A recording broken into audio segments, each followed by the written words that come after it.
Selain jadi pemimpin koalisi Prabowo Gibran, Jokowi juga digadang-gadang menjadi ketua umum Partai Golkar. Peluangnya ada, termasuk mengubah aturan internal tentang syarat menjadi ketua umum Golkar.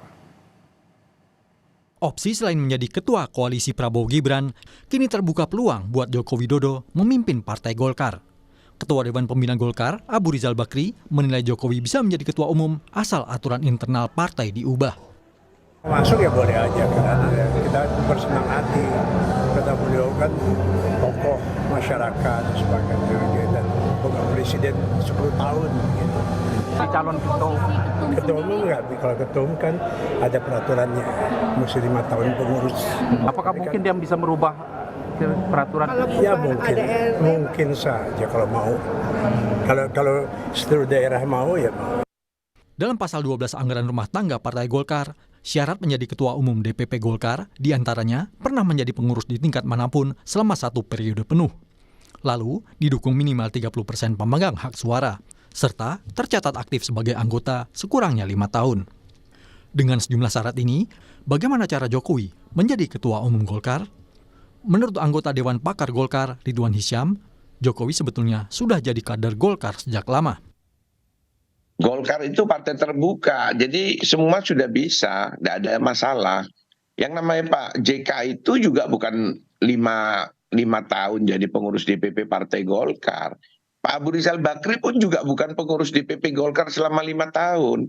Nah, tetapi mereka berdua ini adalah memiliki rekam jejak sejak Sekber Golkar, dan Partai Golkar. Sejatinya Pak Jokowi kader Golkar memang tidak pernah duduk di kepengurusan, tapi dia melaksanakan yang namanya karya siaga Gatra Praja. Jadi doktrin karya kekaryaan itu sudah dilaksanakan. Dan Pak Jokowi ini pengurus Asosiasi Mebel Indonesia di tahun 2002, mulai 97. Dari Orde Baru, zaman Orde Baru. Nah, pada saat itu pengurus-pengurus organisasi pengusaha seperti saya ini, ketua umum di Jawa Timur, adalah kader Golkar. Analis politik dari Universitas Islam Syarif Hidayatullah Adi Prayitno menilai bila ini yang terjadi, maka politik Indonesia jadi tidak lumrah. Lantaran selama puluhan tahun, Jokowi adalah kader PDI Perjuangan dan saat ini masih berstatus anggota partai berlogo banteng.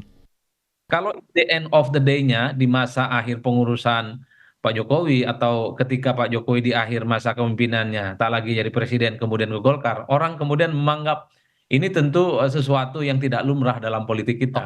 Akan-akan memang ada sesuatu yang memang serba mudah yang dialami oleh Pak Jokowi. Tak lagi di PDIP, kemudian ada tempat berlindung namanya beringin. Jauh-jauh hari, kode keras sudah dilempar ke publik oleh Ketua Umum Partai Golkar, Airlangga Hartarto, untuk mendekatkan Jokowi dengan partai berlogo beringin tersebut. Pak Jokowi dan Partai Golkar memang sudah rapat, Pak.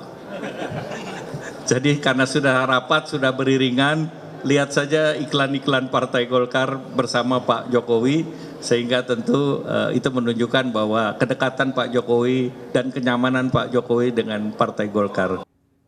Masih ada beberapa bulan melihat manuver dan sinyal dari sejumlah partai koalisi Prabowo Gibran untuk posisi Jokowi pasca tak lagi jadi presiden. Salah satunya menjelang pemilihan Ketua Umum Golkar yang digelar saat musyawarah nasional yang masih sesuai jadwal pada Desember mendatang. Tim Liputan, Kompas TV.